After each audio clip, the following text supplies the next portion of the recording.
Long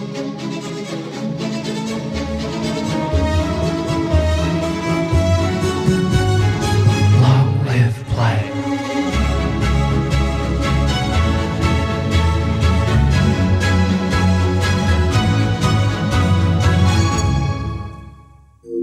Hello and welcome to the 60th episode of Long Live Play, the #1 Australian PlayStation podcast full of lukewarm takes and mental breaks, hosted by myself, Govinda Whitehurst, and the PS4 to my PS5, Mr. Khayl Adam. If you like what you hear, you can and should review us on Apple Podcasts, or follow us on Instagram and Twitter at LongLivePod. Feel free to go through that link tree if you want to find us in other locations and places and times. With that out of the way, Khayl. Nah, just kidding. We're doing something different today, and I don't care how you're doing, all right? I don't want to hear it, because today we're doing something special. We're doing our individual top 10 PS4 and PS5 games at the moment. At the moment. This list could change at any time for any reason. So right now, when I made the list, this is how I felt. I thought you were going to throw it to me. You were going to say, how are you going? And I was going to say, I'm a man out of time, because this is going to be an evergreen episode. It exists out of time, out of space, out of temporal dimensions. We are existing here in this time. You will hear it in the future. It won't be current, but it'll still be fresh because it's not topical, baby. The best shit about this is you will never know when we recorded this. You will never know. By the time that you're listening to this, like 7 other games might have come out that should be on this list and aren't. You'll never know. It's a mystery, and that's what makes this fun. So what we're going to do is we're going to pretty much go from our number 10 to our number 1 individually. There will be no aggregate list. This is just our lists, and you can choose to side with one of us or another. Khayl thinks his list is a stroke of God. I don't know. I just probably will disagree, though. It's certainly like an artiste's list. It doesn't have this sort of common garbage that might exist on one of, our listeners' lists. Like, my list is like, it's a critique of modern gaming, really. No, I don't think really it is. I think if I had to guess, this is going to be just full of JRPGs, and that's pretty much it. So, as you might obviously you wouldn't know, but Khayl and I have not seen, nor have we discussed our lists. No, it's a surprise to just us. There are some caveats to this as well. Obviously, as long as the game is playable on PS4 and PS5, i.e., like collections that got re-released or remasters or anything like that, it makes them eligible for this list. As long as you can physically go find a PS4 version of this game, it can be on the list. So that's something to mention. And was there anything else that I missed? No, I just wanted to say it's quite interesting to do this. Like, we both found it pretty difficult to put these lists together. And like you said, this could change really any day. Even looking at mine right now, I'm like, I could see how something else could slot in there. It's also quite telling, looking at mine, basically every game is an RPG, and I think the most recent is from last year. So what it says, and I was pretty accurate, is Khayl is just an RPG little bitch, but I think what it means is that he only really likes RPGs and he doesn't like other games, whereas I've got a good mix of things on there that I think, there's some open world, single player, we got some RPGs in there as well. No driving games, spoiler alert, no driving games are on there, and I'm not sorry. Yeah, no, I'm pretty happy with my list. They're all incredible video games. You're right, though, like, this is what I like. This is my personal list. Like, these are I'm surprised there's no, games. like, strategy or something on there, There is. Oh, well, we can talk about it. There's no, I can't wait. I'm too excited to find out. So I guess there's no better time to start than now. Before we begin, Govinda, I have a list of honourable mentions, and I know you do too. I thought we could get that trash out of the way first before we get to that. Whoa. Good. I have no trash in my honourable mentions, all right? No trash. But yeah, okay, let's do it. Do we want to do them individually? Or you just want to just give me yours and I'll give you mine? Let's go back and forth. I don't think we need to talk about them necessarily. No, not too deeply. And annoyingly, and I know you hate this, my honourable mentions are in no particular order. I'm going to go first because I have more than you. But my first honourable mention is going to go to a game that I'm actually still playing and I've been enjoying it very much. It's going to be Death Stranding. I appreciate that. when I stopped playing it initially, it was because I was in that first area, and the first area is easily the least interesting. You don't have much you can do, and you really shouldn't linger, and that's what I did, and that was my mistake. Now that I'm further in the game, they're just throwing new gameplay mechanics and new toys and things that I can use, and it is just a really interesting game that just seems to suck me in. I'm enjoying it a lot. I can't put it in the list because I haven't finished it. Everything on my list I've finished. I have not finished everything in my list, but you know that. Interesting. That was my thing. We spoke about it a while ago. I am disappointed that you didn't finish everything. I'm pretty sure that was a thing that we mentioned quite a while ago, but it's fine. Don't worry about it. It's fine. We'll let it slide this time, but I'm disappointed. But yeah, Death Stranding is in there. It's a very interesting, weird... It's something different, and I'm liking it a lot. Yeah, no, that's a good one. It didn't make my list either, but that is certainly a unique situation. I'll just throw out... I've got Trails of Cold Steel. There's 4 games in this series. I'm just lumping them all together. They didn't quite make it, but I love these games. They're actually not even like the best JRPGs. I just appreciate the scale of them.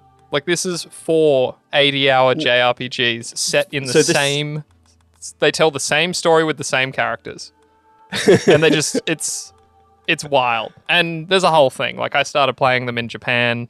I tried to learn Japanese to be able to play one of these games early. They just kind of like have a sweet spot in my heart. Now, this is not to be confused with the Tales of series, because I always confuse it with Tales of, but it's Trails of. No, they're actually about as old as each other. Each is like a 25-year-old series with so many games in it. Well, I only mentioned that because as soon as you said it, I immediately went to Tales. I was like, nope, remember, they're different. Yeah, this is closer to a Persona, but a little more low budget. Quite frankly. Yeah, it's fair. Next on my list, on my honorable mentions list, I have Marvel's Spider-Man. Oh, okay. Good fun. Yeah, very great game. I think it really just shows Insomniac's skill in that how many Spider-Man games have been attempted in the years of consoles and gaming, and no one's really nailed it until Insomniac I would argue did. Spider-Man 2 was great, but I was going to say, I think most people consider Spider-Man 2 to be the first good Spider-Man game. Yeah, I'd say the only other good Spider-Man game, really, because there was other ones there that just never really made the cut. But this is just such a well-polished, amazing looking, just all-around fun time, and it's just swinging is just so much fun in that game. It's such a good time. Yeah. I got a couple of visual novels for you here, Govinda. The next up is... Oh, mate, you've got some cookers. Danganronpa. Trigger Happy Havoc. Is this a PS... Can you play this on PS4? Yes, you can. They came out in a re-release. Interesting. There's a Danganronpa pack. I'm not going to question you. I haven't played it. I remember it was on Vita and PS3 and stuff. I just didn't think... I played it on Vita. The PS4 one. I haven't played it on PS4, but you can. Strange games. Incredible games, though. Like, such a weird, dark, twisted story. And they really sucked me in. I played all 3 back-to-back. I had such a great time with it. I don't know. It wasn't for me. I tried to play, I think, the first one. It's kind of like Persona, sort of, without the dungeon crawling, meets Ace Attorney, right? Meets, like, fucking Battle Royale. Yeah, because they're all locked in the school and they're going to die. Oh, that's right. And the you're murders actively are killing each other. Well, like, you aren't, but someone is. Or anyone can. Like, the setup is awesome. I think it actually sounds awesome. And I think this is... When we were talking, I'm going to date us if I say this, but we were talking about Atlas doing TV. Yeah. And I was like, that doesn't sound interesting to me, but this in a TV show I think would be super interesting. Yeah, it'd be really good. But yeah, fantastic stuff. Couldn't make the full list. Neither will my next, but needed a shout out. That's fair. Next up for me, I've got Ghost of Tsushima. Another classic open world romp by... Sucker Punch. Sorry, my brain just melted there. Awesome game. Combat is fantastic. Visually beautiful. I was maybe the only game I've ever played in Japanese because it just felt right. Yeah. And the combat is amazing. World is amazing. The way they guide you through the world without using a bazillion waypoints and maps and shit is great. It was just an all-round amazing time for me. Great, easy platinum. I still have to go back and get that. I'm so close too, that's the worst part. Last of my honourable mentions is Steins Gate Elite, the Elite Edition, another re-release. Probably the best time travel story I've ever experienced. This is another weird, weeby, fucking visual novel, but it just tells an incredible story of a group of kids who invent a combination microwave/telephone and realize that they can send text messages into the past. And just all the conundrums that gets them into. It's very well done and surprisingly grim and dark. Visual novel again? A visual novel. Or an anime. Danganronpa is an anime too. You can watch them, which might I'd be an way easy rather way. watch it. I might even do that, yeah. Because Yeah. that's, the game didn't do it for me. You still have some more, don't you? I have Honor- two more, so I'm going to smash them out. They're going to be Yeah, pretty quick. yeah. Another one was Monster Hunter World. Oh, that's a Was good one. Yeah, and it was a real sneaky one too, in that I've never played Monster Hunter. It was always locked on Nintendo, and I'd only got a Switch, and I never played the Wii versions and whatever.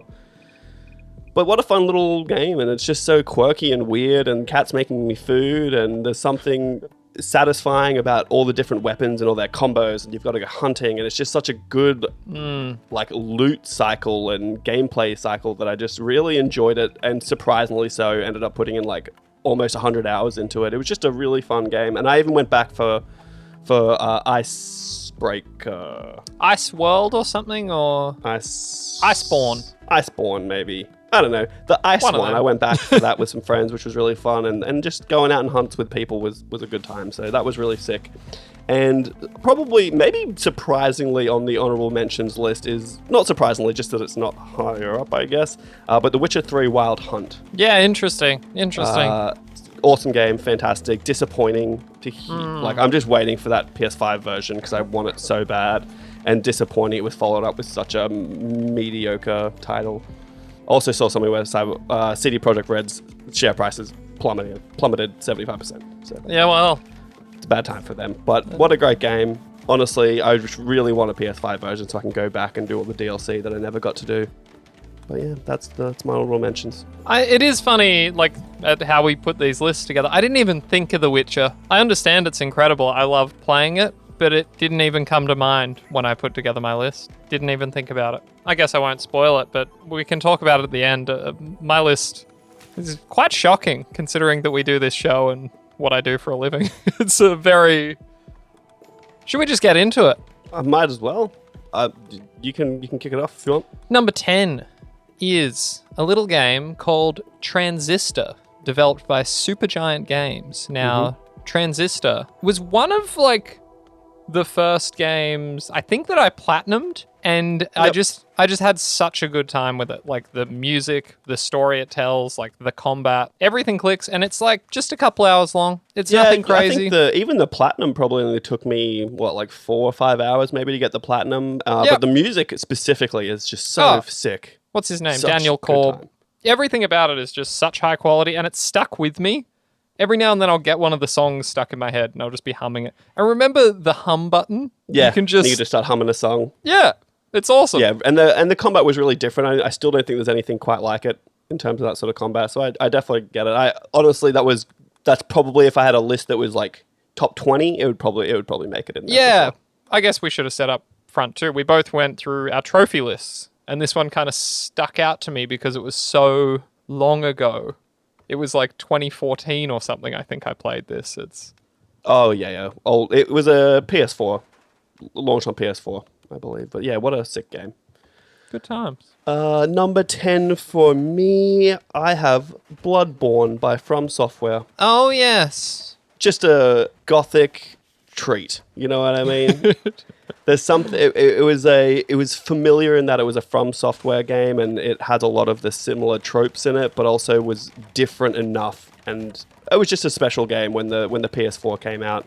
I almost platinumed it. I just couldn't get through the Chalice dungeons to get that final boss. But that's the only trophy I'm missing, is that one final boss. And other than that, this game was just so much fun to play. And I am praying that one day they give us a remaster for 60 frames a second so I can play it again. I ultimately bumped it from my list in favor of a different From Software game, but it is a very special thing, and I'll never forget the pin drop moment where you're like, oh, this actually is more than just a gothic horror game. This is a Lovecraftian horror game. Like, there is more. There's like a bigger stakes here. Like, once you start getting into the fucking amygdalas and, the insanity Oh, mechanics. Yeah. I just think there was just something awesome about it because they broke from their formula while keeping it familiar, and the combination with your switchblade and pistol, like you stun people, you can switch between the blade being extended and closed. It was just different and awesome, and it seemed a little less like it forced you into being aggressive, which was not how I played any sort of Dark Souls game before that. I was always sword and board, and I would just like hide behind that shield and wait for an opening. But this is like, you can't. Like, they're going to regenerate health, so you're better off being as aggressive as you can get away with. And I did appreciate that. They had the regain mechanic too. So like if you'd taken damage, if you could hit them quickly, you'd get the health back. Yeah. And what I loved was there's actually a talisman in Elden Ring that turns it into Bloodborne combat, essentially, like, which is so cool. Like, it just, again, it rewards a different play style. Yeah. No, incredible game. I'm shocked we haven't gotten a remaster or a remake. It has to be in the works. I just don't even need it to be a full remake. Give me just a upscale remaster with 60 frames a second, because it still looks fantastic if you look at screenshots of it. Like, they are a master of enemy design. It's so incredible. And even actually, like, now that I'm thinking about it, I love how little it tells you. Like, you just finish the game, you go, what the fuck was that? And you really have to, like, go back and almost watch a YouTube video to even understand what the last boss means. Yeah. It's very interesting. Like, it's the whole shtick. Is there, like, there's a story there if you really care to find it and, like, look into it and research it, but otherwise you could not have a fucking clue what's going on and still just enjoy it for its raw gameplay. All right, my next game is Darkest Dungeon by Red Hook Studios. Now, I do love Darkest Dungeon. It's true. This is a roguelite dungeon crawler. Uses a very interesting form of positional combat, but I just love this game. I've never beaten it. It's so fucking hard. Like, what it takes to actually clear the Darkest Dungeon, which is the final dungeon, is like such a commitment, and it requires so much work. But just the random nature of it, its aesthetic, it probably has the best narrator I've ever heard in a game. Narrator. Now I'm doing it. And like when you're getting critical hits, he's just saying the most outrageous shit, but he's also unreliable. The narrator is like he's kind of the bad guy, which is really interesting. It's like, I appreciate it when the narrator is an important character and doesn't just exist to exist. Like, it's like a Portal kind of vibe. Portal and yes. Actually, I've never Stanley played Portal. Parable kind of vibe. That's the one. one. You never played Portal? I've played it, not really though. Like, I haven't. Oh, dude, I actually don't think I played the first one. I played Portal 2, but right. Honestly, now that I'm thinking that should be on the fucking list. Yeah, I don't know what it is. Just all the different characters, the synergies you can come up with. Like, there's whole forums dedicated to like what parties to take, what positions they should be in, what skills they should have equipped, and it's something I can always go back to, and it still hurts that the sequel came out and it's like different, and they fucked up because no one wanted what they've done now, and that really hurts. Like, I just wanted this again, but new and different, but they changed it. They got too greedy. Too fucking greedy. My number 9 is Batman Arkham Asylum by Rocksteady Studios, originally released, I believe, in 2009, but then re-released in the Arkham Collection in 2018. This game was, and still is, the revolution the superhero genre needed to be viable in video games, because prior to this it was very few and far between that could actually pull it off, other than maybe Spider-Man 2. Yeah. But it made you feel like a detective, it made you feel powerful, and the combat was crushing. Like, you could hear bones breaking as Batman was, quote-unquote, not killing people. Yeah. And it was just so well done, and even though it was, I guess, relatively small scale compared to the games that came after it, I think it almost worked in its favor that they kept it exclusively in Arkham Asylum, and it was just awesome. I can't remember if it was Asylum or City, but me and a mutual friend of ours were just hammered one afternoon, and we set a world record in one of the challenge rooms. Getting the combos or whatever? Yeah. Oh, it was like one of the Predator trials where you like go through and clear everyone really quickly. Yeah. Yep. And it was so satisfying. Like, we just mastered it. I can't remember. That might have been City, now that I'm thinking about it. Yeah, look, it's been a long time since I played it, so I'm not super familiar with which one it would have been. Because I remember you doing it. Yeah. What a sick game. What a sick game. All right, my number 8 pick here is a little video game called BioShock. Wait for it, Infinite. That's right. I've given it to BioShock Infinite because although I love the original and it holds a magical place in all our hearts, I think Infinite is my favorite. Oh, I think Infinite is the best. I just think the story surprise of the original BioShock is unparalleled in gaming if you don't know what it is and it's like actually a surprise, but Infinite is unequivocally a better game. Yeah, and the thing with the original is like you do get to see Rapture for the first time, but then you constantly go back to it, even in like, 2 is set there as well. There's DLC for Infinite where you go back to Rapture, like Yep. Columbia is sort of its own thing, and it's so fascinating. Like, still to this day, my Instagram account that I never use, my profile picture is from BioShock Infinite. And it has been for like a decade. It's just... I feel like it's it's one of my favorite platinums that I have was BioShock Infinite. It was a really, really good one. And I think the story maybe was a little more divisive than the original, but I think it was as good. There was a weird revisionist history too. Like BioShock Infinite came out, it got incredible reviews at the time, and then people have kind of turned on it in recent years. And that kind of annoys me. No, it's good. Yeah, So we good. all thought it was good too, and we all agreed it was good. I and still now maintain it was what a good game. Oh, literally the scoff I had at the beginning when you said it was I was like, fuck, how did I miss that? Yeah, I knew I had to get one of them in there, and How did I miss that? I'm on record as saying I think 2 is the best of the Rapture games. 1 just like has those incredible, like you get the introduction and then you have the would you kindly moment.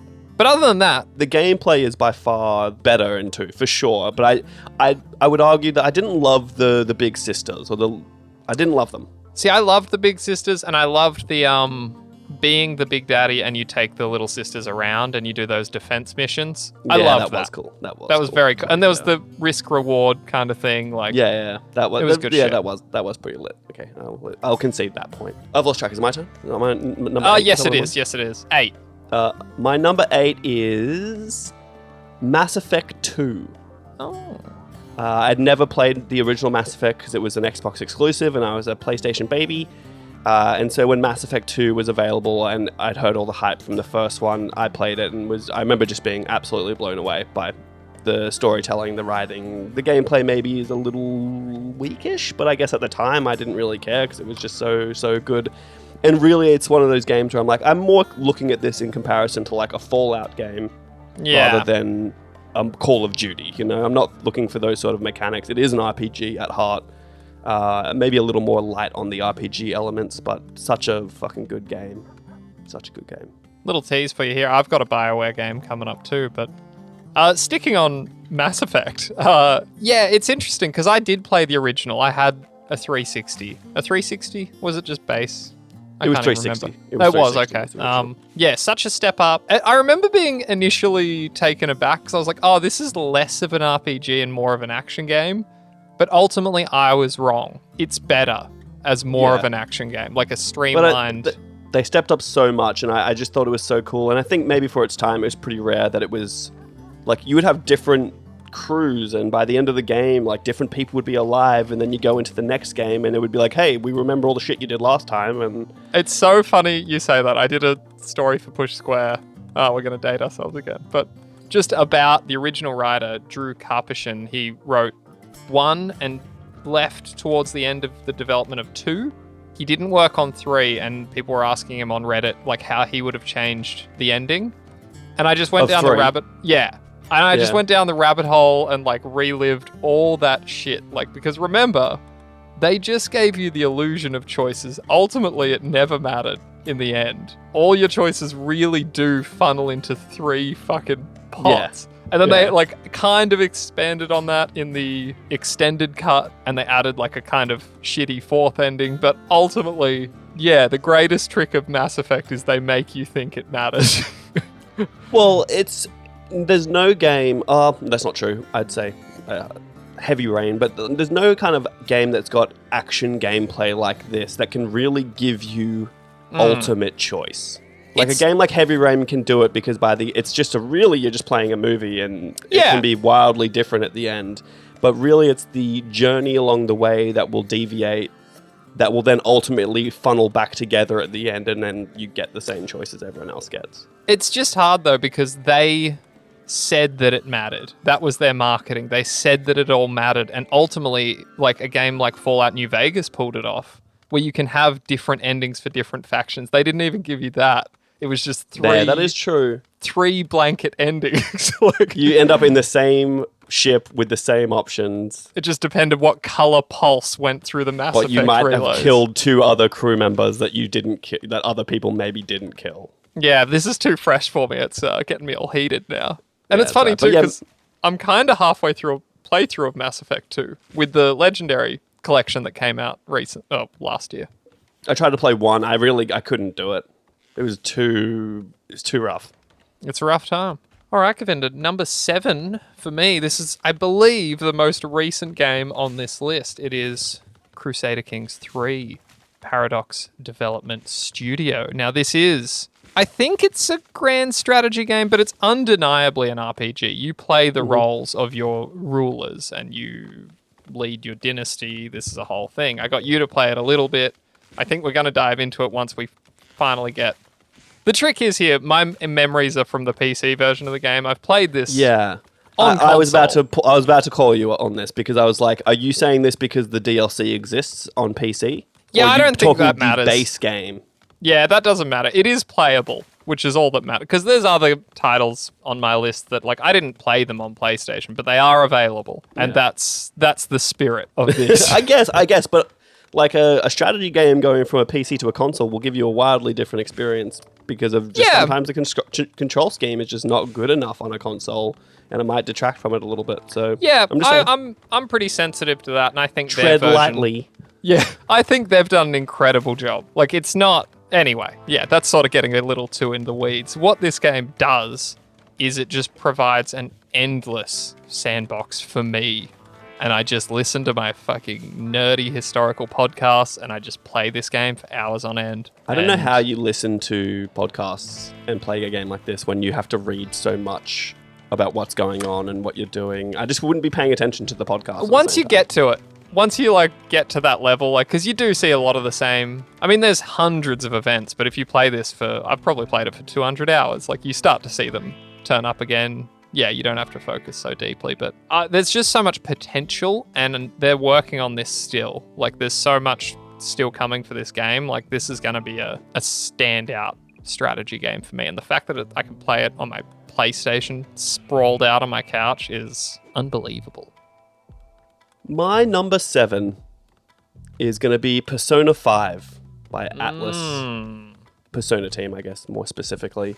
I love Persona 4 Golden, but obviously it was limited by when it came out, and it was coming out on a portable, and but still had that classic Atlas flair and style. And then Persona 5 came out and really just upped the ante everywhere, and was such an amazing game. And I pretty much just feel like if there's a game that's going to suck me in for 100+ hours, like it's probably deserves to be somewhere on this list, because that is pretty special. Yeah, I've got Persona 5 Royal higher on my list, but I guess we'll just talk about it now. 100% agree. Incredible game.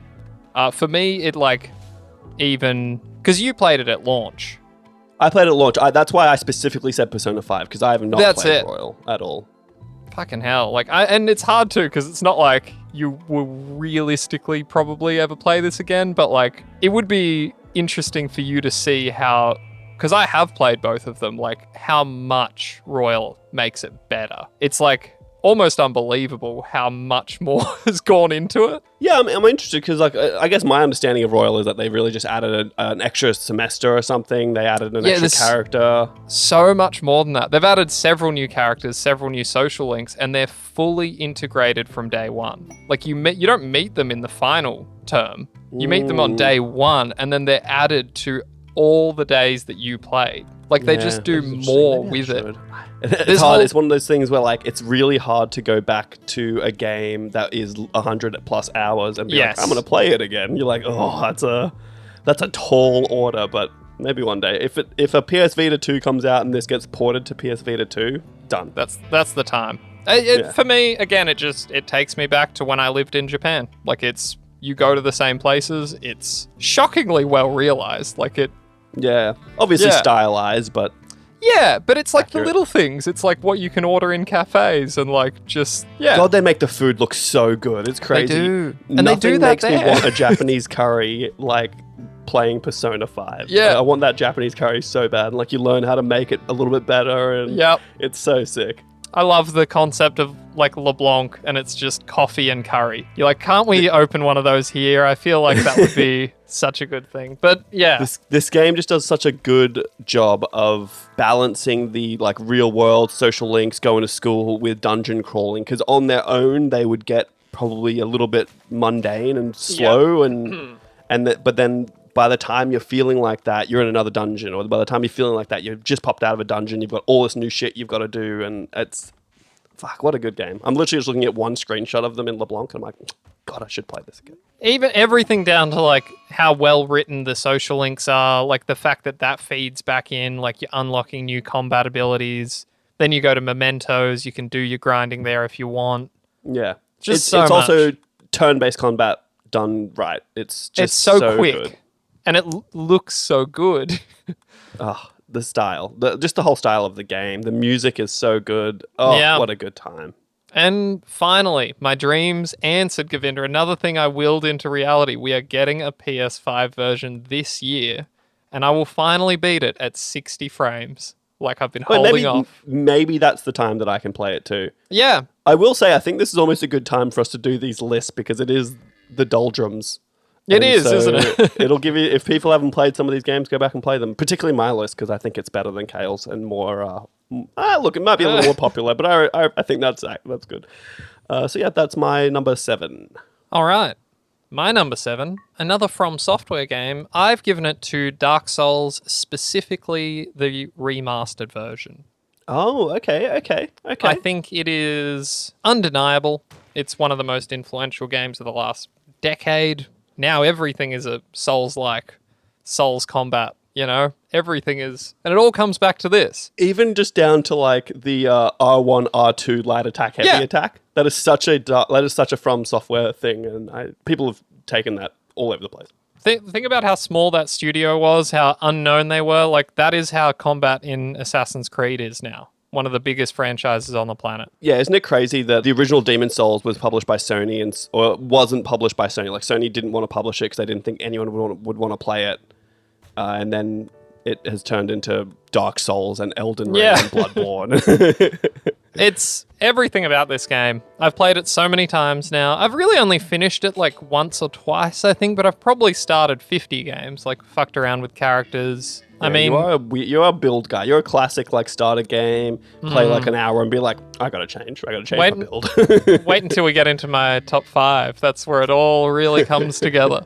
But just like the Undead Burg is probably the best designed video game area I've ever experienced. Everything about it just teaches you what you need to know about the game, the placement of enemies, the way they react. And then you start to like open the shortcuts and you realize how masterfully designed the entire world is. Intertwined. There's an incredible poster I would love to buy, and it's just like an artist's rendition of the world of Dark Souls, and you can see how they all connect. Well, the shortcuts link back to Yes. the other areas and stuff. Because Yeah, that's cool. it's all mostly built on top of each other. It's like a very vertical game. Yep. It's really interesting. But anyway, Yeah, cool. Dark That's Souls, fair. the GOAT. I'm trying to think. I'm sure I have, but maybe I haven't played the original Dark Souls.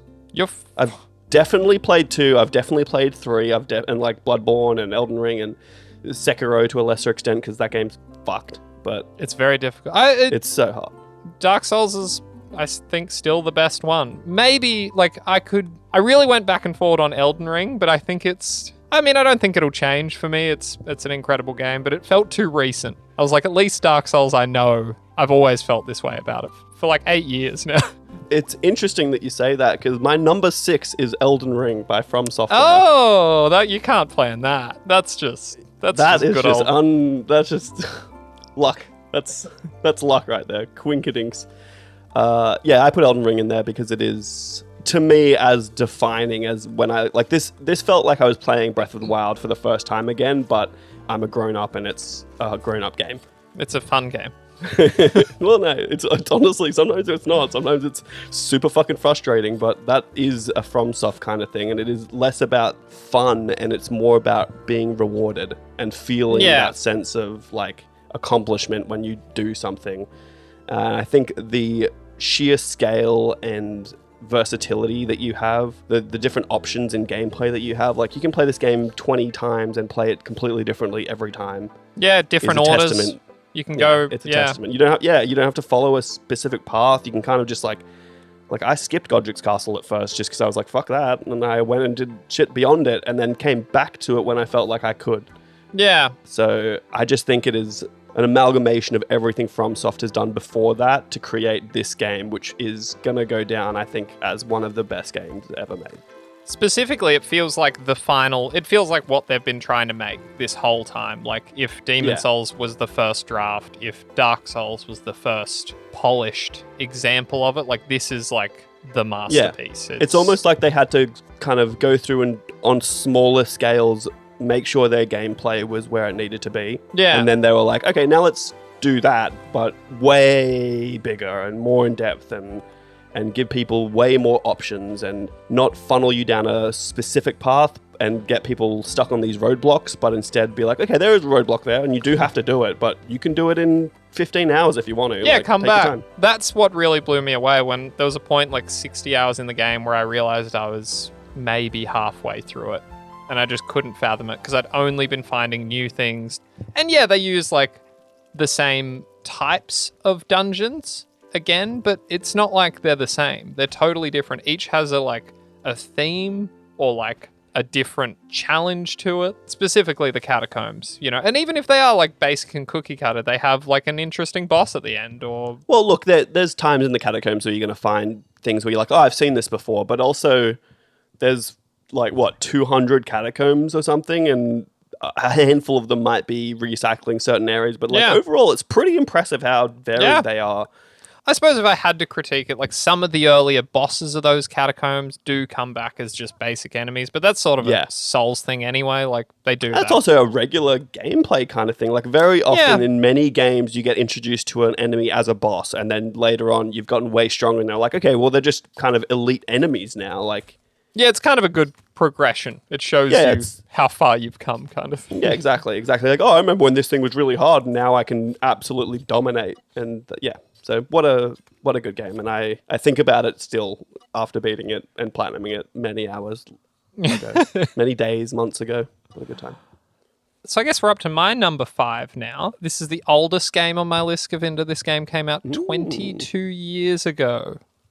It was developed by BioWare. This is the one I alluded to earlier. It is, of course, Baldur's Gate 2, The Shadows of Arm.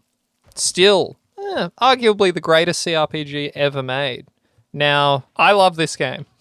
This is where Mass Effect comes from. This is where, like, the good party interactions. This is the incredible writing. I love everything about it. I'll never forget when I got it. And I played it on PC way back when. So just... if you don't know this, Govinda, this has the greatest setup for an RPG I've ever experienced. And just recently, playing Dragonfall, it does a similar thing. So the setup is, you need to raise money to be able to go on this crazy suicide mission, right? You do a little opening introductory thing. Quest givers are like, look, I'll give you this much money, but you need to save this much money. And the whole thing is you just need, I believe it's something like 100,000, right? You go out, you get like 5, 6, 7 meaty side quests, and they'll each give you like 10 to 15,000. But you need some of that money to upgrade and be able to do the other quests.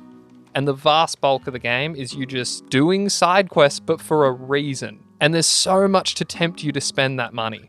Or you could just save all of it and smash through. And it's just, I can't believe more games don't do that. It's such a good setup.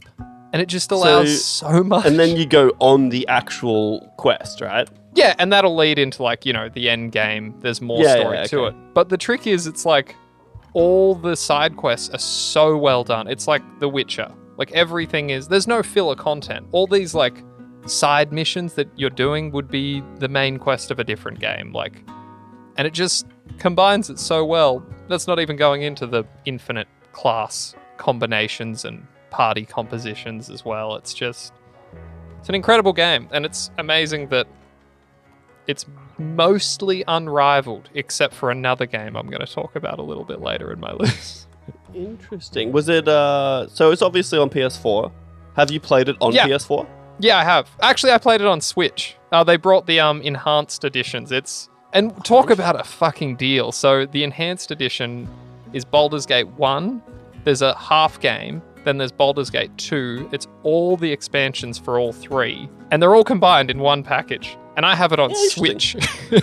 I feel like it's something I should look at just because it's just one of those games that is in gaming history that should be played. You know what I mean? I maintain Maybe not that this one specifically, but like Baldur's Gate as a series. Yeah, Baldur's Gate 2 holds up. Baldur's Gate 1 is really showing its age, though. So that's... Yeah, no, I don't think I would start there. It's like Mass Effect, you know? You don't play the first one. Well, this is sort of the theme here, is this is where that Mass Effect idea came from. You create your D&D character in Baldur's Gate 1. You can take him through all of it. From level 1 to So do level I choose 20. like male or female shepherd in this, or what? Well, you can create, male fighter. It's a joke. Dwarf. But I'm going to call him shepherd, though, obviously. It was the first game I saw where you could import your character from one game into the next, and you bring all your carry it across. But same levels and skills too. Oh, it's like proper, and because it's D&D, that feels like it kind of breaks it, right? Well, no, because it's D&D and it's so well paced. Like at level 1, you're fighting goblins, but at like level 14, you're fighting dragons and gods. So, if you imported a level 14 character from the first game, it'll just scale everything. Well, that's, again, they're smarter than that. Like, the highest level you can get to in Baldur's Gate 2 you would start at level 13, because it's a higher level campaign. So if you input your character, it just makes sense to carry on at that level. Yeah, I'm with you. Cool. My number 5, keeping it in the family, we're going to go with Naughty Dog's Uncharted 2 Among Thieves. This was my very first Platinum trophy, and I felt like Uncharted had to be represented on this list, and I think Uncharted 2 had to be the game to do it, because it had the huge jump from Uncharted, Drake's Fortune. Oh, Drake's Fortune. God, my brain does not work I had to think about that for a second. Yeah, it's a huge step up from that, and it was just one of those games that I will just always remember fondly, because it just is that sense of adventure, that Indiana Jones feeling, and it's the best one. I stand by it. So funny. That's what I don't think it gets enough credit for. Like the humor in it, like the one-liners. Just the writing in general, so good. Yeah. Just that whole train sequence, the way it starts and you're in that train, and then it does the whole, you flash back and get to that point in the story and then continue on. It just does such a good job of it. What a good time. I will never forget, the only way I got that Platinum trophy was the ultimate cheese on Lazarevich at the very I remember end, watching you do that. I just... You get in that ledge and you shimmy, shimmy, shake. Shimmy, shake, shoot, shimmy, shake. He's throwing grenades at you or something. You get onto a certain ledge and you just hang onto it, but you shoot off the ledge, and then he comes to one side and you got to shimmy to the other side and just shoot him, but he can't get hits on you. And it was the ultimate cheese, but playing that game on the hardest difficulty was a feat of its own, and so I felt I earned that cheese. When you do, I guess it's midway through the game, but the actual part where the train crashes, that whole sequence is insane as well. They are so good at set pieces, and in Uncharted 3, Uncharted 4, that is the thing that sets them apart, is those crazy set pieces, and it's unrivaled at this point still. No one can quite nail that action set piece like a Naughty Dog Uncharted. I think I say this all the time, but I'm probably getting to a point where I could replay the Uncharted games. If we get an announcement of a new one, I think I might try and run through them. Because I barely remember 3. I've played it exactly once, and I don't even know if I finished it. Yeah, honestly, I could do it too. And the Naughty Dog collection is, I think, you get it as part of having a PlayStation 5, in the PS5 collection. So I think you can probably just play it for free, if I'm not mistaken. But yeah, Uncharted 2 is so good, and it maybe doesn't look as good graphically as Uncharted 4 does, obviously, but still, what an OG. What an original gangster. Speaking of original gangsters, Govinda, my number 4 pick, Final Fantasy VIII Remastered. Ooh. Oh, okay. Now this one had to go in. This is this is my favorite Final Fantasy. For the longest time, this was my favorite video game. Yeah. I think in hindsight, it'll always be that, but I've played a lot of other video games since. This was a question real quickly, I'm sorry to interrupt. When did you finish this? I haven't finished it. Oh, okay. Just wanted to clarify that you haven't finished. Yeah, it. no, So I haven't continue. finished Sorry, it. continue. No. This is another one I'm saving. I got up to the very end. Saving. What a The very end. classic word. On my I'm saving deathbed. On my deathbed, I will beat this game. I will be in a hospital bed. I guess it's a good one for your deathbed because your hands will be riddled with arthritis and you don't really need to be too action based. So that's fine. But before I was so fucking rudely interrupted, this was like my first adult video game. I think like people had this moment with Metal Gear Solid, but for me, this was like, oh shit, video games aren't just Mario. This was the first time where I had access to a PS1 and my own time, and I just played the shit out of it. Yeah. It's like one of those games where I can't even tell you. I probably played this for like 200 to 300 hours when I was like 13. But no, I never beat it. I just played the fuck out of it for a long, and I don't even know what I did in that time. I saw a lot of it. It's one of those games where it's wrapped up. There's so much wrapped up in it. I just played Triple Triad. I fucking investigated the hot dog side quest. But one day I will beat it, and I keep floating around it. It's another one. Now that there is the remastered version, it's got like the nice quality of life stuff. Yeah. I actually feel like speed up and stuff if you want to. I feel like I need to platinum it, and it's not a tough one. You just basically have to do what I did back then, like get all the GFs. I don't even think, like, there's secret bosses, but it's not like 10 where they're fucking ridiculous. It's not even the ridiculousness of the secret bosses in 10. Honestly, I'm just refused to dodge fucking 200 lightning bolts in the thunder plains. I refuse. I'm sorry. Although, never mind. Now that I have a PC, I actually think I can automate that. Yeah. I think I can automate it.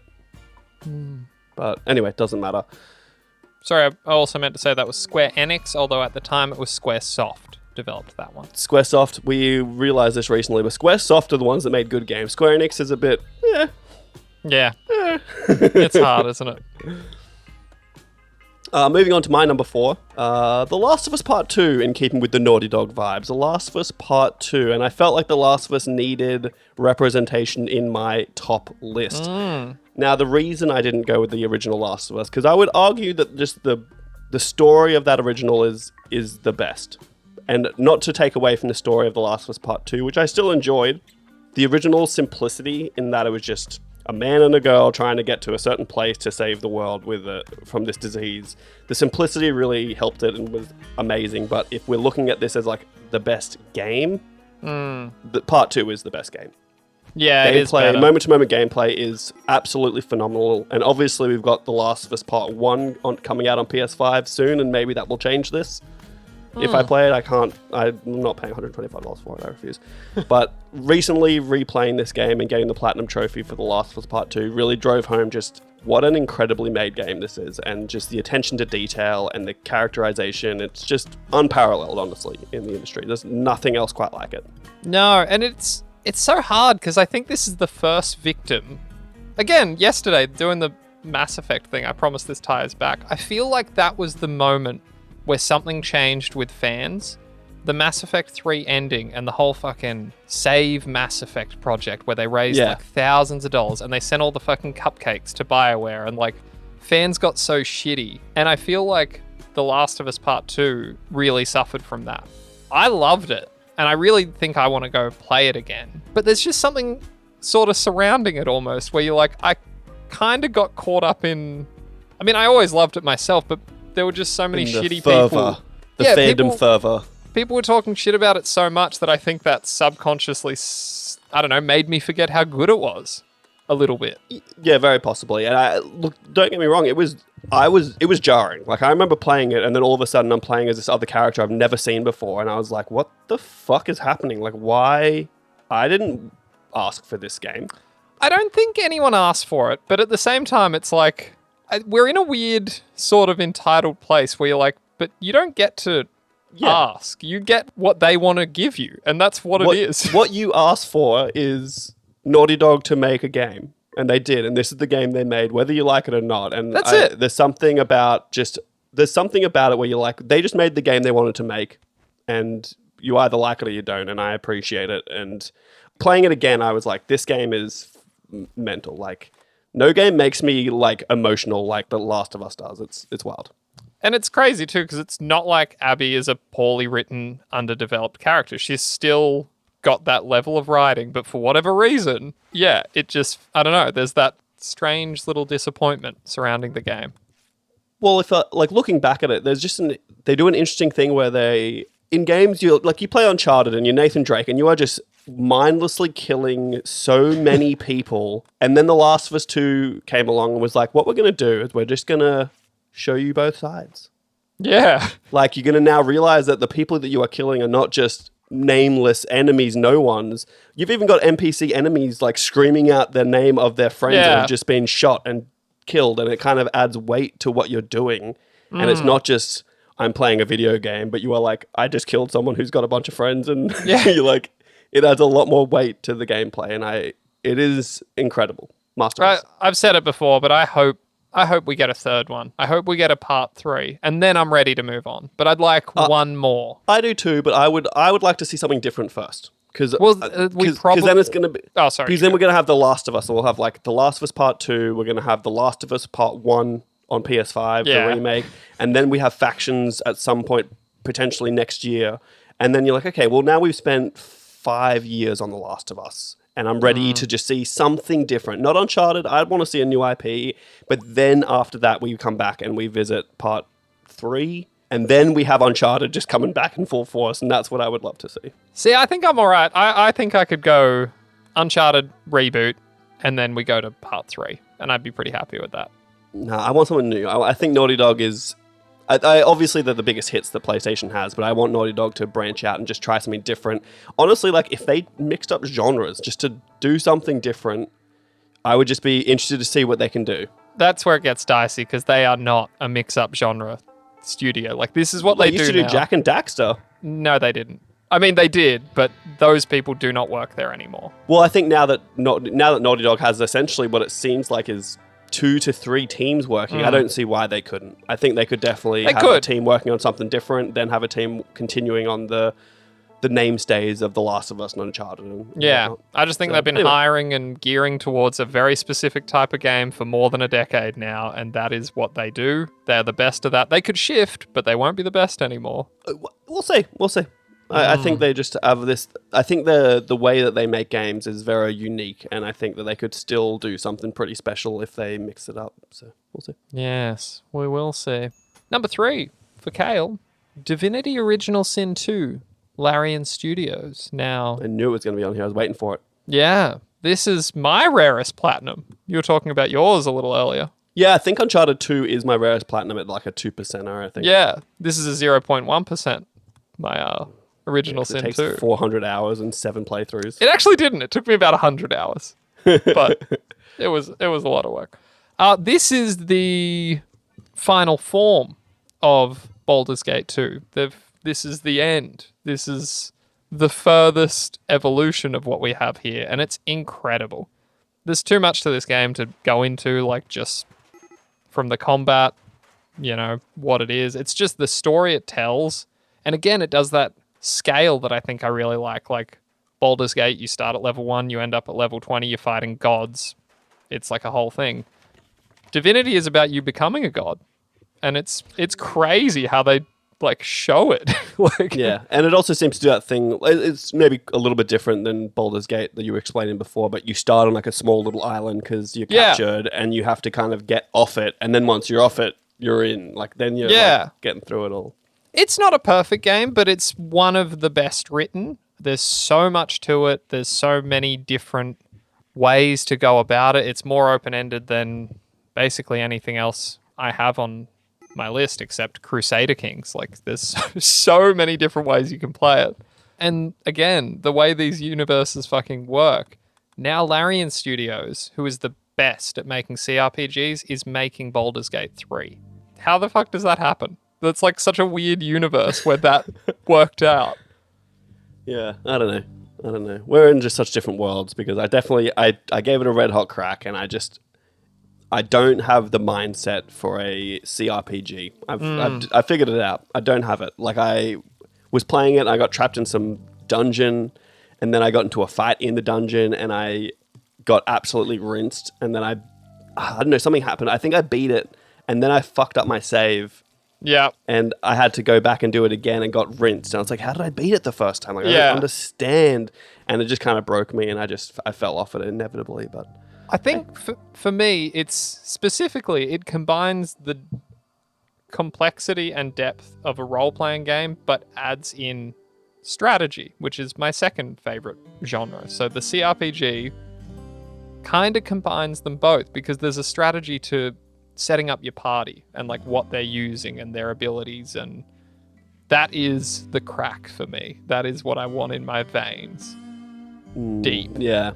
It's probably a good thing that our lists are so wildly different, in that like by the end of this we could probably just merge our lists and have like 1, 1, 2, 2, 3, 3, 4, 4, 5, 5. And it's probably a pretty decent list that covers a lot of bases.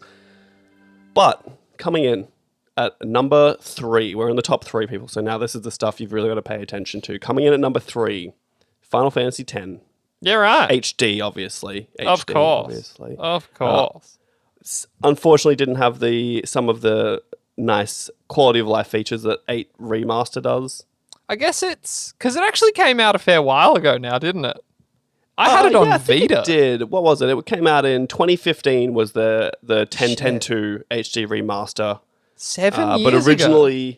originally coming out I didn't realize, but it came out in North America and Australia at different times. North America was 2001 in December, and May 17th, 2002 for Australia.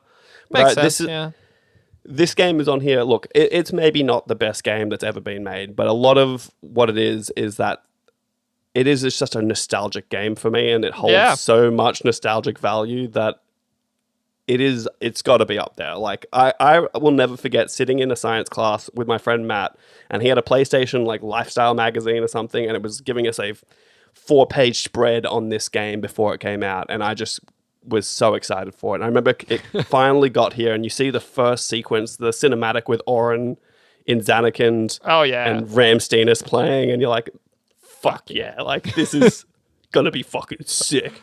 And it took me 20 years to beat it, and I finally beat it. And that's why I wanted to highlight that you haven't beaten Final Fantasy VIII. I'm going to have that moment.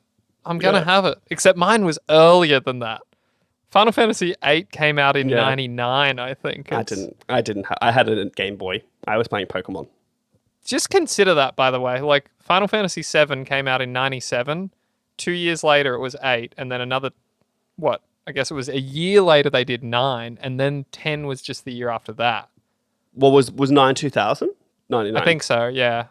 Yeah, because this was, in Japan, this came out in July 2001. They used to get games out in a year, and they were good games. Yeah, that's fucking insane. But I guess you just don't spend so much time on graphics and shit. But these were groundbreaking games, like 10. That's true, but even still, it's just not the same level of detail, so it's not the same level of like. I remember when Final Fantasy X was the best looking video game I'd ever seen. Easily, dude. Those I will never forget watching those cutscenes, being like, "It's real." Yeah. Look at his hair. Is as close. I was like, this is as close to real as I've ever seen. Like, I can't believe I'm looking at this on my CRT TV. Jeez. I think I played that on a PS2 that we bought for the family, because it was a DVD player, but I think we got it for my sister mostly, and so it was hot pink. I had a hot pink little PS2. Yeah, I think this was me and friend of the show Sean played this together. Like, I just remember sitting in his room and we would play this together, and we were so bad at it. Like, I go back, we got stuck. Like, I think at the time his sister's boyfriend was also playing it and loving it, and we got stuck on the Sin Spawn. Yeah, when you're on start? Nearish to the start. Not really the start, but when you're on the cliffs and you meet Seymour for the first time, and they're doing the big thing, and then Sin comes and just wrecks everyone, and then you've got to move on to Macalania Temple and stuff. Operation Mihan. That's the one. That's the one. And so you're just on the cliffs, and that Sin Spawn rolls up, and it's got the head, it's got the arms that are blocking itself, and we just couldn't beat it. Like, we were getting absolutely fucked by this thing. And then I think Luke was there one day, and we mentioned it to him, and we were like, "Can you do this for us?" And he was like, "Yes." And then he came and just beat it first go. And we were like, "God damn it!" And it's going back and playing it and realizing how easy it is. Like, I don't think it attacked me when I played it this playthrough. I was so overpowered. Yeah. And it just made me think, I was like, oh, I was just such a dumb kid. I couldn't think enough to win that. Yeah. But now I'm a grown up and I'm smarter. And I could beat that game. Take that, 11-year-old Govinda, you dick. 12-year-old. Idiot. But yeah, Final Fantasy X HD, Square Enix. What a good time. I will say, on that note, I've never beaten 10. I've gotten right to the end as well. Part of me, I would love to be able to play through 10 too. And actually, because I've never looked up what happens. And I kind of want the closure to that story. I don't know. Can I be honest? I was very close to just starting 10-2 after I finished 10. I was very close just to kicking it off because I also don't know. And I think I poo-pooed that game almost immediately upon booting it up for the first time. Horrendous. Like the difference in tone. The difference in tone, I think, is the big thing. The whole costume change thing. The new character, was it Fang? What was the character they introduced? Pain. Fang's 13. I just it didn't sit well with me. I didn't understand what was going on. I'm like, why am I changing clothes in a battle? Like, what's happening? I read about it. They wanted to go for a J-pop aesthetic. They wanted it to be more about like fun because the world is safer now. It's like a calmer, happier place. More lighthearted, and they should be having fun rather than being super sad. I maintain 10-2 has the best of the Final Fantasy turn-based combat. It's better than 10. It's better than 8. It's just fast and fluid and awesome. And yeah, maybe I should give it a go. But it's so annoying as well. Like the characters are so dumb. Like the villains. It's just it's what it is. It's too J-pop. That is what it is. Because I'm not a K-pop, J-pop kind of person at all. And I think when I first played it was so jarring and so different to Final Fantasy X, and I was like, what? Like it kind of goes back to when we were talking about the 7 remaster going to like, if they change the combat system in the next, the remake, 7 remake, if they change the combat system in the next game, how jarring that would be. Yeah. And I think that's kind of what happened here is I had played Final Fantasy X and then I played 10-2 kind of expecting a similar thing and not looking into it. And then just being like, what the actual fuck am I playing right now? So maybe it is worth going back. And you are right. I would like the closure on that story. I don't know what happens at all. It's legitimately a tantalizing prospect. And I'll never look it up because I like to keep that option open. I kind of like to think of it as like, because my thing is for Final Fantasy, if I pretend 10-2 doesn't exist, Final Fantasy X is almost just like this kind of tragedy story that is just it's not happy. What it is, and it's not a happy. It's a happy ending for the world, but it's not a happy ending necessarily for the characters, and I kind of like that. Yeah, no, it's not often you just get kind of a melancholy. Yeah, story. Like it's just okay, I guess that's over. That's devastating. So it's almost like I want to see the end of it, but I also don't want it to be ruined. You know, so it is you're playing with a dice edge. But I will say that there's a couple of games, funnily enough, like Square Enix games, like Final Fantasy X and like Kingdom Hearts, the original Kingdom Hearts, where the music is like, as soon as I hear it, it just takes me back. I get like emotional and I get taken back. Like if I hear the song Simple and Clean, I'm like, what a good game. Kairi, Riku. Oh, this is like, what a good time. What a good time. Anyway, that's my number 3, Final Fantasy X. Speaking of a good time, my number 2 is Persona 5 Royal. We already talked about it. We did. Back to maybe you. if I'd played Royal, I would have put that up higher. No, look, you can talk about it. Like we did talk about the differences a little bit already, but we kind of did. Look, there's just not enough time in my life, and I shouldn't have bought a PC, and I shouldn't have started playing Tarkov because there's just not enough time to play all the things I want to play. I just need to get rich and not work anymore. Thoughts? That's the dream. But here's, I maintain, I can feel in my bones something is going to happen where all our PS4 and PS5 games are going to be available portably, whether it's a device or like streaming gets to a point where I can just, yeah, you already can, but like it's not perfect. And ideally, it's not perfect, but it's okay. It's so pretty good. I was playing Yakuza Like a Dragon on my iPad with a PS5 controller, just on like streaming it, not at home, like different networks, and as long as you've got decent uploads at home, like I honestly was noticing a very, very minimal input lag. And for a turn-based-ish kind of game like it's Persona, not an issue. It's not really an issue. For me, I don't know. I'd just rather a dedicated handheld. But what I'm trying to say is for weeks I've been saying Vita 2, dude. I want Vita 2. And I I'm hopeful that there's something happening. I think, like, for you, this would be such an incredible thing if you're, like, traveling to start Persona 5 Royal. Like, that's what I mean. That's why I was saying. saying, if this was a Vita 2 and they port Persona 5 Royal to it, easy day one. Like, I'll buy it again, and I will... That's the dream. I'll not even buy it again. Yeah, you get the Vita 2. You already have it on Yeah. PS5. Well, I don't. You do, but same thing. Same difference. I don't have Royal. I just would be playing your Royal version. You have right. Royal. Transferring. We win. Take that, Sony, you dickheads. All right, coming in at my number 2, Red Dead Redemption 2 by Rockstar San Diego. Isn't it amazing that, I circled that one too. I thought about it and I was like, you know what? But continue. So we talked about like Forbidden West and to a lesser extent, what was the other one we were talking about where the settlements feel alive? Assassin's Creed. Valhalla. Assassin's Creed, where the settlements feel alive, but no one has come close to what they have done in Red Dead Redemption 2. It's true.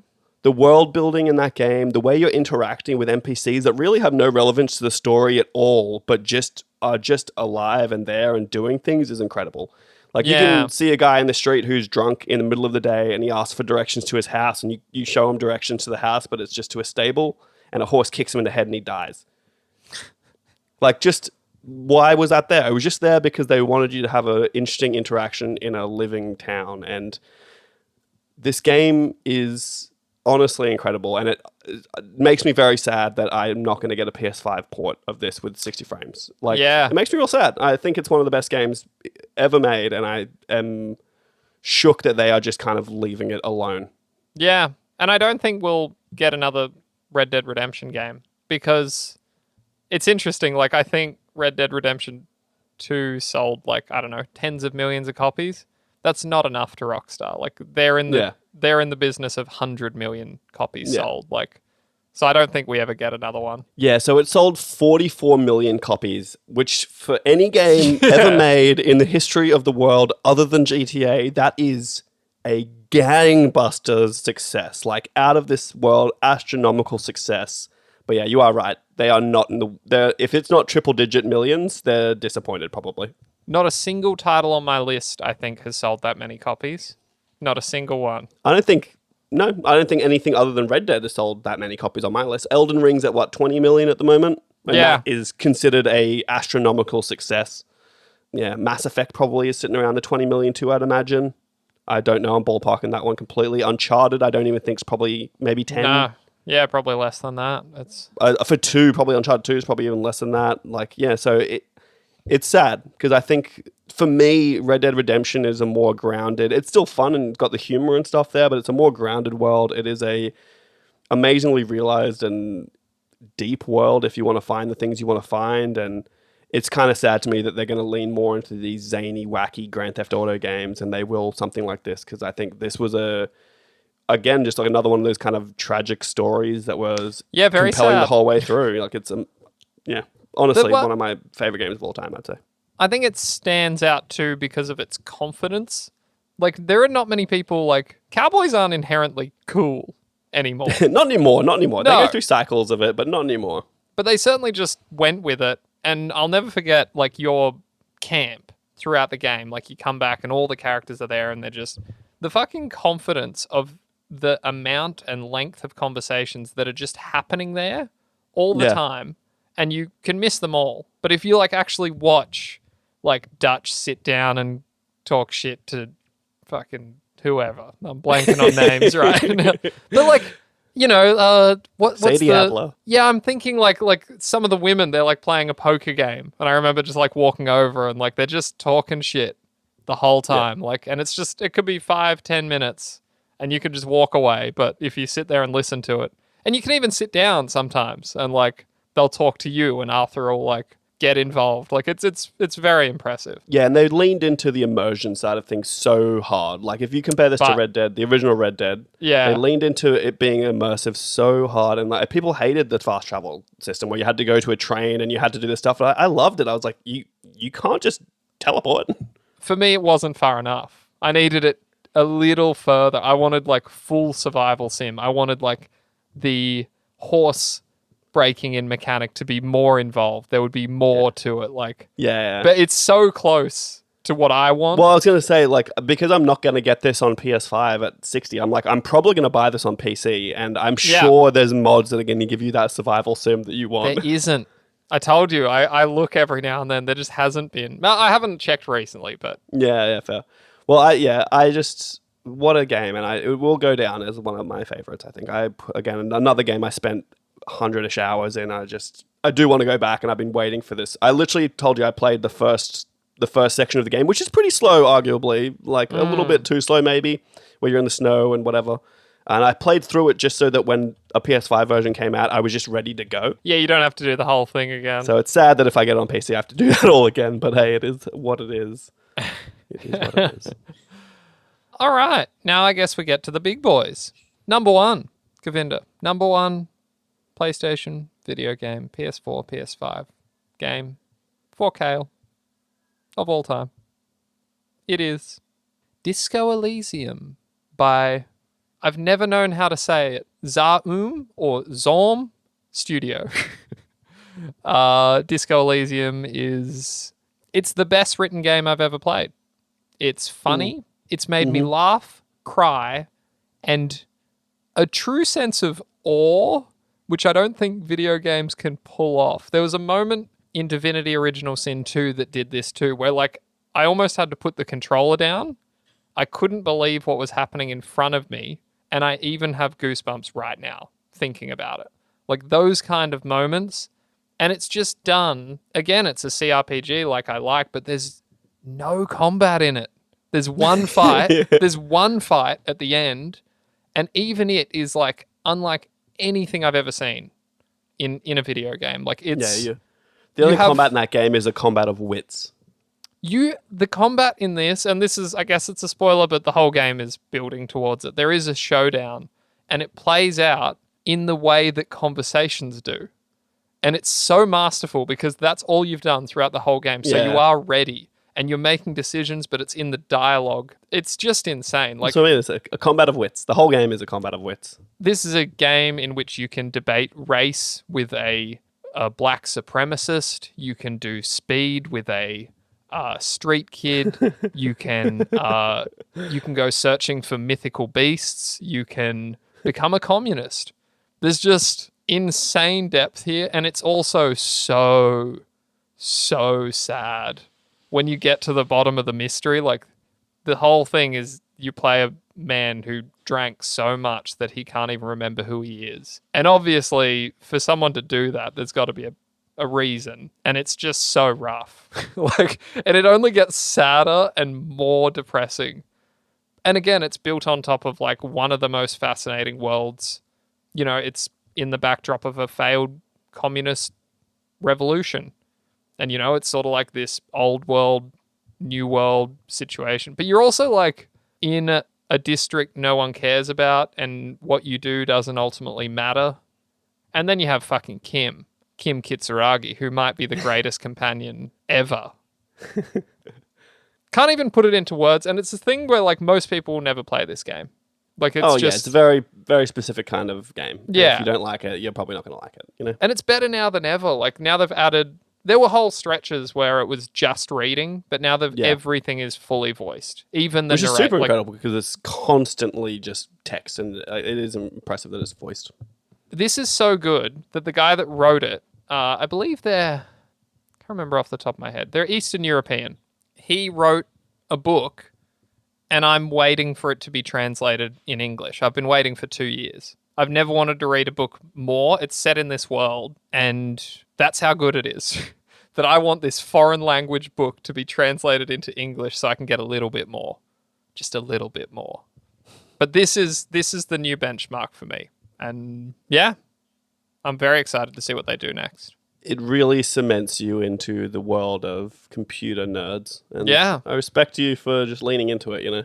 I can't believe it came... I mean, I can, but I played this on PC initially. It came to PlayStation like 2 years later.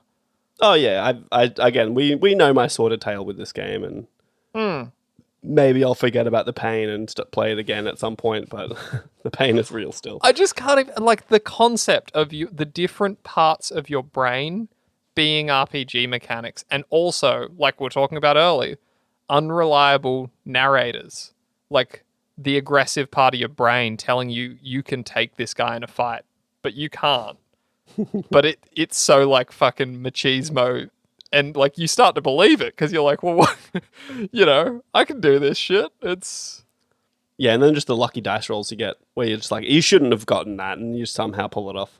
And the way they like, there are entirely different playthroughs just depending on what stats you boost. Like your fucking can't even remember what it's called, but it's like your ability to like delude yourself.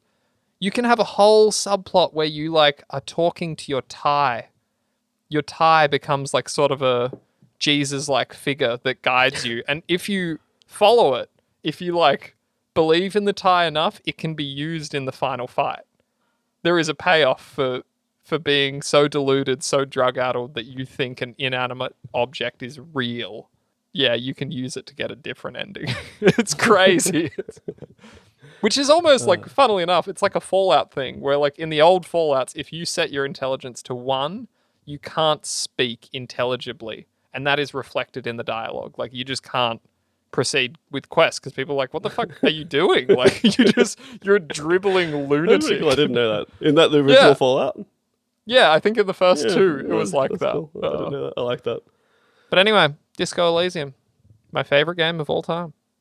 All right. Well, now it is time for my number one, the best PS4, PS5 game that you could play, and this is not a PC game that you just play on a controller and you're reading a lot of stuff. It's not a graphic fucking novel that they put on a screen and all of a sudden they're calling it a game. This is a fucking game, Khayl. This is a fucking game. I already know what it is too. Gameplay.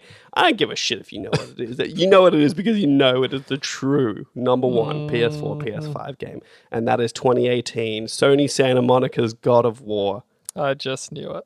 I just absolutely knew it. Is pristine. It is a perfected masterpiece of gameplay, world design, character, and story encompassed in a beautiful package. It is a beautiful package.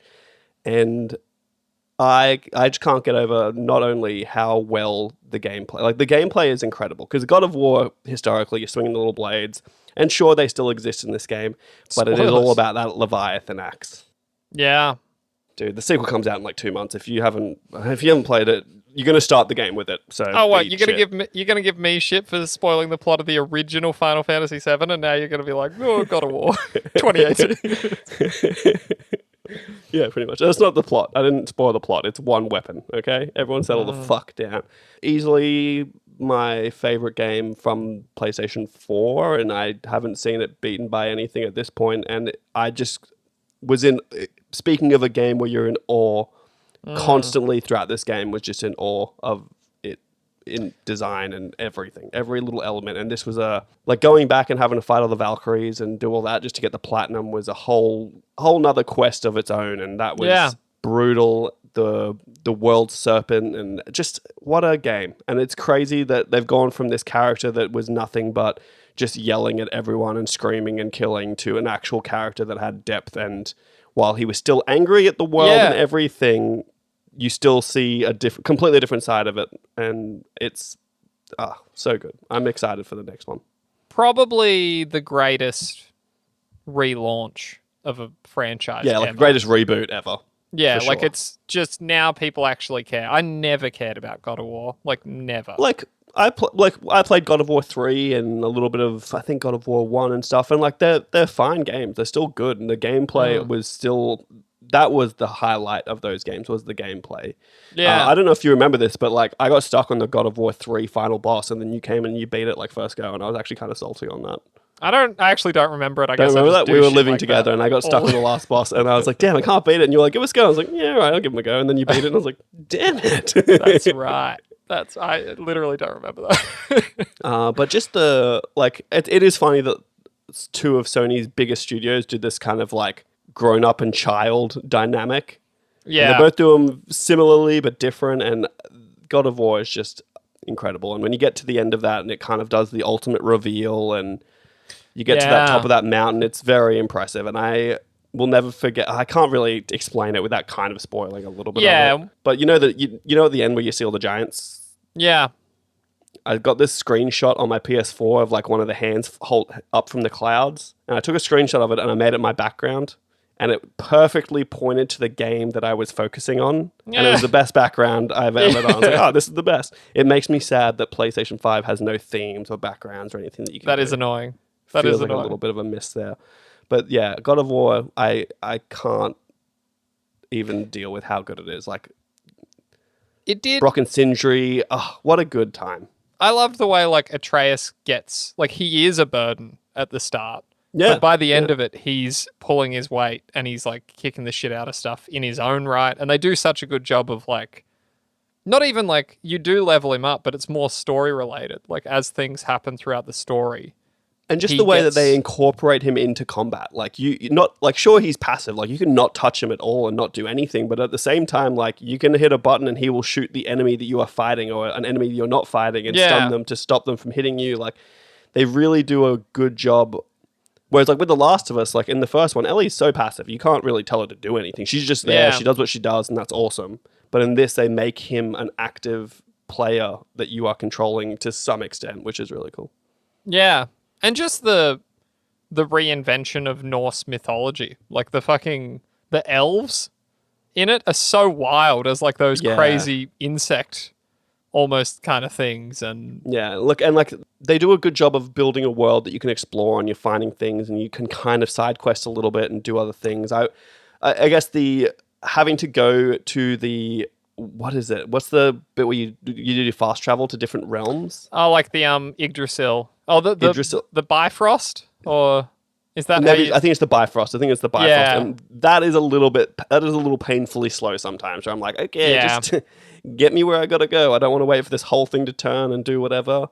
Designed before we had SSD loading. You had to be, true. They had to load the game somehow, but even that is a testament where they've on a PS4 with a mechanical hard drive. There is no loading in this game, like visibly.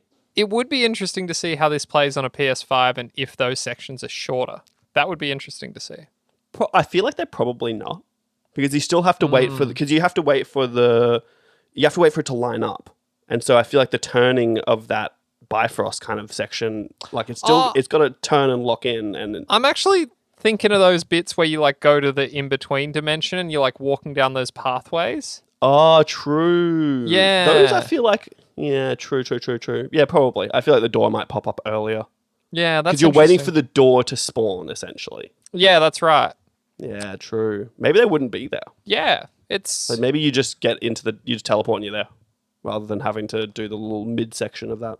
And there's just so much to it, like the way like exploration works with your little boat. And once you get Mimir and like you open up more of the lake as the water gets drained, and like that opens up new. Yeah, there's so much good. So cool, shit. and like just all the characters are really impressively created, and it's just such a good game. And I am a little concerned about Ragnarok in that, like, one, we haven't seen anything, and two, that it is just it's the sequelitis, you know, like a game that good and trying to follow it up is brutal. Whereas like Uncharted Drake's Fortune like was fine, but it was a launch PS3 game, so it definitely had room to improve. And then they went to Uncharted 2, which was just such an improvement that this was already so good.